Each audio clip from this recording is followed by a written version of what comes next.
Urlaub in Thailand ist nur halb so schön, wenn man keinen Roller mietet, um die Umgebung auf eigene Faust zu erkunden. Was es beim Mieten eines Rollers zu beachten gibt, welchen Führerschein man benötigt und ein Besuch bei einem der wohl besten Rollervermieter auf Koh Samui, das seht ihr im heutigen Video. Viel Spaß!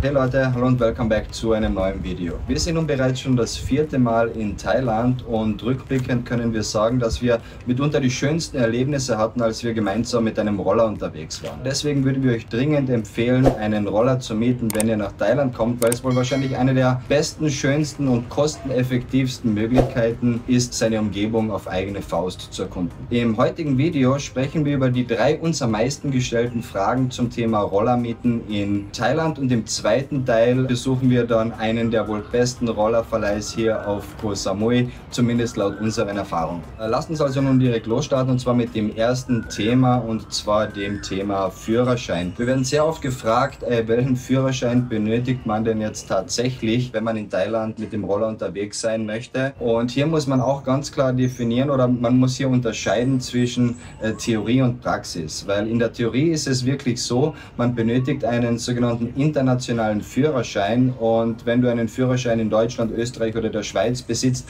dann ist das grundsätzlich kein internationaler Führerschein. Das heißt, den müsstest du dann vorher beantragen, bevor du nach Thailand kommst. Das ist dann ein zusätzlicher Zettel, den du dann mit dir führen musst. Es ist so, dass wenn man sich hier mal so umschaut, dass wirklich 80–90% der Touristen, die hier sind, auch keinen internationalen Führerschein besitzen und es ist jetzt dann auch wirklich kein Drama, wenn man mal aufgehalten wird oder eine Verkehrskontrolle kommt und jetzt keinen gültigen internationalen Führerschein besitzt. Also die Polizisten hier, die sind das schon gewöhnt und im Normalfall ist es so, dass wenn man in so eine Kontrolle kommt und man wird erwischt und hat keinen internationalen Führerschein, dann bezahlt man 500 Baht Strafe. Dasselbe gilt auch, wenn man jetzt keinen Helm auf hat. Ich weiß, die meisten Thailänder, die Locals hier, die fahren ohne Helm, aber speziell bei so einer Verkehrskontrolle, also da schauen die natürlich als erstes, wer hat keinen Helm auf und die werden dann rausgefischt und hier bezahlst du auch 500 Baht Strafe, wenn man hier erwischt wird. Also 500 Baht, da reden wir hier von 11,50 Euro,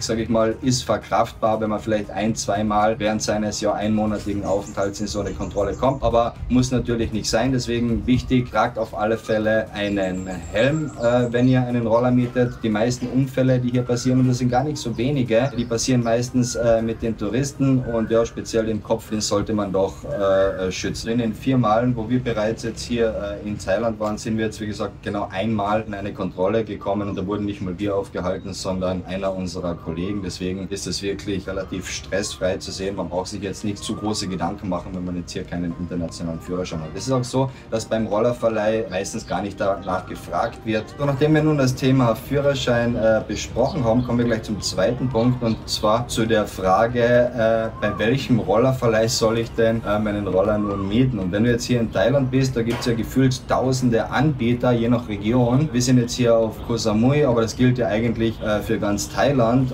Und zwar so wie wir das auch immer machen, wir checken als allererstes die Google-Bewertungen. Wir schauen, dass der Rollerverleih möglichst viele Google-Bewertungen hat und im Idealfall dann auch möglichst viele positive Google-Bewertungen hat. Das trennt dann schon mal, sage ich, die Spreu vom Weizen. Weil hier gibt es nämlich auch große Qualitätsunterschiede zwischen den einzelnen Rollerverleih und zwar in der Qualität der Roller, die quasi zur Vermietung bereitgestellt werden. Also wir haben schon sehr, sehr oft gesehen, dass wirklich sehr alte Maschinen da waren, dass die Bremsen nicht mehr richtig funktioniert haben und wenn man in Thailand ist, kommt immer natürlich auch auf die Region an, aber hier auf Koh Samui oder auch auf Koh Phangan, da wird es dann ab und zu relativ steil und wenn du dann keine Bremsen hast, die gut funktionieren, dann ist natürlich ein Unfall vorprogrammiert. Und deswegen ist es ganz, ganz wichtig, dass wenn ich hier einen Roller miete, du hast ein gewisses Risiko. Also wir haben hier den Linksverkehr, auf den man sich zunächst gewöhnen muss. Dann in den größeren Ballungsräumen, sage ich mal, ist auch schon relativ viel Verkehr. Das heißt, man hat schon ein größeres Risiko, dass was passieren könnte. Und da ist es dann natürlich schon wichtig, dass man ein Gefährt hat, sage ich mal, auf das dann Verlass ist. Was wir auch aus Erfahrung sagen können, ist ganz, ganz ganz wichtig, wenn ihr dann einen Rollerverleih eurer Wahl gefunden habt und euch den Roller angeschaut habt, dann macht unbedingt Fotos oder Videos vom ganzen Teil. Also wenn irgendwo Kratzer drauf sind oder dergleichen oder irgendwelche Mängel am Roller sind, dass ihr das per Video festgehalten habt, damit es dann im Nachhinein keine Diskussion gibt. Und da kommen wir dann gleich zum nächsten Thema, und zwar der Kaution, die man hinterlegen muss. Und zwar in den meisten Fällen ist es so, dass die Rollervermieter einen Reisepass als Kaution hinterlegt haben möchten. Und ich sage so, in den meisten Fällen ist das wahrscheinlich auch überhaupt kein Problem. Ich kenne viele Leute, die haben ihre Reisepässe abgegeben für 1, 2, 3 Wochen, haben die auch anstandslos zurückbekommen, überhaupt keine Frage. Aber bei mir oder auch bei uns würde ich sagen, ist es so, dass wir uns nicht unbedingt wohlfühlen damit, einen Reisepass rauszugeben, weil man hört immer wieder mal von solchen Horror-Stories, dass mal der Reisepass verlegt wurde oder es Diskussionen gab wegen irgendeinem neuen Kratzer. Dann hat man den Reisepass nicht zurückbekommen und solche Dinge, und das möchten wir vermeiden. Und in den meisten Fällen ist es überhaupt kein Problem, dass man anstatt eines Führerscheins einfach eine Kaution in Form von Bargeld hinterlegt. Und da kommt es darauf an, je nach Verleih und je nach Größe des Rollers muss man rechnen mit ca. 5.000 bis 10.000 Baht. Die hinterlegt man, und wenn man den Roller dann wieder anstandslos zurückbringt, ohne Mängel, dann bekommt man das auch wieder zurück. Wir machen das meistens so und sind damit auch immer ganz gut gefahren.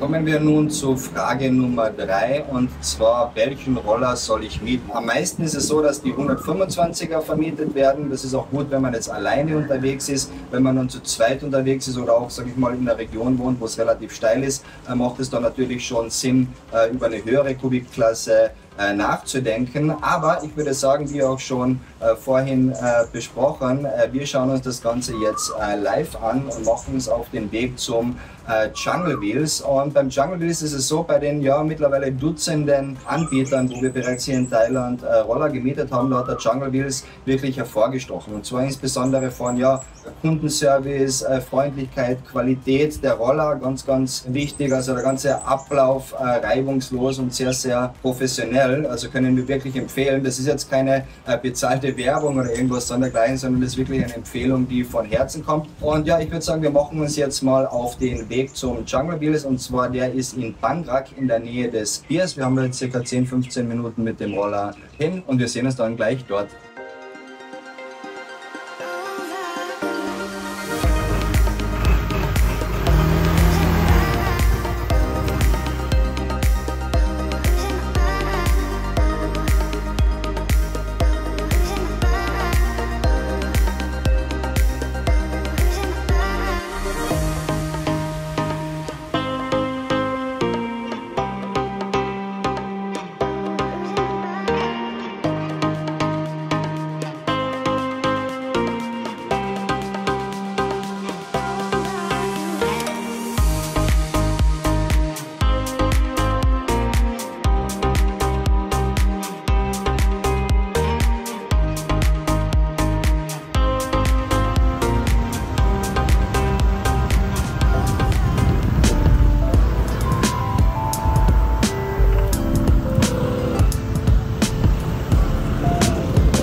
Wir haben es nun geschafft zum Jungle Wheels, und ich würde sagen, wir gehen direkt mal rein, und ich würde euch dann direkt mal ein bisschen was zu den verschiedenen Arten von Rollern erzählen. Das habe ich euch vorhin noch versprochen. Und zwar ist es ja so, wir haben jetzt diese 3 Rollerklassen, die 125er, die 150er, 160er und die 350er. Das sind so die gängigsten. Wir haben hier heute leider keine 125er Maschine ausgestellt, die sind alle vermietet, aber wir werden euch zum Beispiel eine Honda Click hier, das ist der meistgemietete Roller hier in Thailand, werden wir euch einblenden. Ansonsten, was wir persönlich immer für uns mieten, das sind 160er, 150er oder 160er Maschinen, weil die einfach schon ein bisschen mehr Wumms haben. Wir fahren auch meistens zu zweit am Roller, das heißt, Christina ist hinten oben, und wenn wir dann mal über einen Hügel rauf müssen, so wie jetzt auch bei unserer aktuellen Unterkunft, dann macht es natürlich schon Sinn, ein bisschen mehr Saft zu haben. Wenn wir zu den 160er gehen, haben wir hier, das sind absolut tolle Modelle, das ist die Honda ADV 160. Wir haben übrigens genau dasselbe Modell, ich sage so ein bisschen Offroad geeignet, also hat ein paar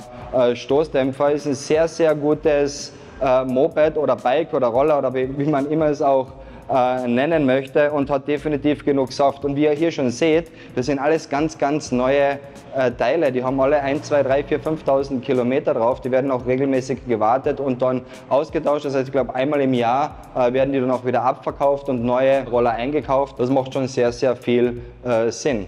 Dann die nächstgrößere Kategorie. Wir haben uns noch nicht rangetraut an den 350er Roller. Wir sind in ein paar Wochen wieder hier. Dann werden wir den es da draußen gibt, auch den Honda ADV 350. Hier haben wir zum Beispiel eine Forza 350. Die haben dann schon noch mal ein bisschen mehr Power. Mit denen kommst du halt überall rauf. Und das ist, sage ich mal, für die Erfahreneren unter euch, die schon ein bisschen Erfahrung haben eben mit dem Rollerfahren. Da könnt ihr euch easy cheesy auf so eine 350er drüber trauen.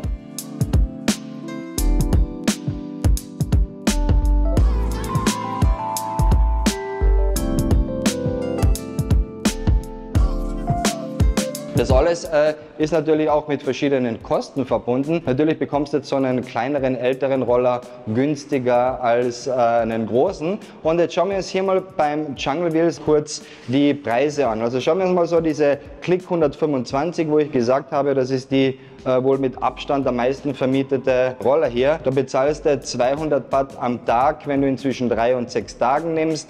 Ab 27 Tage, siehst du hier 27 bis 180 Tage, bist du bei 140 Baht pro Tag oder 4 Euro und hast dir ein Deposit von 2000 Baht. Das ist auch wesentlich günstiger, wie manche andere verlangen. Hier beim Jungle Wheels musst du auch keinen Reisepass hinterlegen. Du kannst, wenn du möchtest, ein Foto vom Reisepass abgeben, aber siehst du hier 2000 Baht für einen Monat und überhaupt kein Problem. Dann haben wir hier die größeren, die 160er zum Beispiel, ist ein bisschen teurer, also je nachdem, ob das jetzt ein 222er oder ein 223er Modell ist, hast du hier dann 250 Baht pro Tag, wenn du das auf kurze Zeit mietest, oder eben geht runter bis zu 160 Baht pro Tag, wenn du hier einen knappen Monat verbringst. Die interessanten haben wir dann hier, die ADV zum Beispiel, das ist die wir uns dann als nächstes holen, die ADV 350, das ist auch ein ganz modernes Gerät, zahlst du hier 900 Baht pro Tag, also 24 Euro, wenn du es für einen Tag mietest, oder eben hier 3 bis 6 Tage, oder 27 bis 180 Tage bist du hier bei 540 Baht, also 15 Euro pro Tag und hast hier ein Deposit von 6000 Baht. Bei den 150ern haben wir auch 2000, 3000 Baht, also wie gesagt, je nach Größe bezahlst du hier auch die Kaution. Wie schon erwähnt, ist es nicht der günstigste Anbieter, auf keinen Fall. Du wirst überall welche finden, die günstiger sind, aber du wirst natürlich nicht die Qualität an Rollern bekommen, wie du sie zum Beispiel hier bekommst, dass alles gewartet wird, alles am neuesten Stand ist und du auch immer neue Maschinen hast. Hier beim Jungle Wheel ist auch noch ganz cool, man muss ja, das ist vielleicht auch ganz wichtig zu sagen, wenn man einen Roller mietet und das passiert mal irgendwas. Das kann ja sein, dass man mal wo reinfährt, macht einen Kratzer rein, hat einen Reifenplatzer, was auch immer.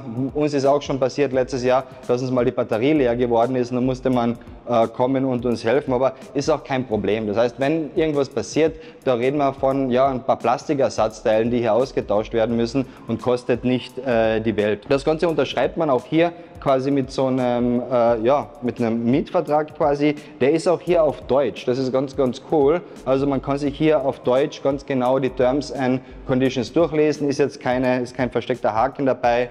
Aber ich finde es cool, dass die das auch mittlerweile auf Deutsch anbieten, weil auch die Community hier, beziehungsweise auch die Kunden hier oder die Basis immer größere wird aus Deutschland. Genau, so viel mal zu den Rollern. Für uns gibt es jetzt noch eine kleine Inselrundfahrt.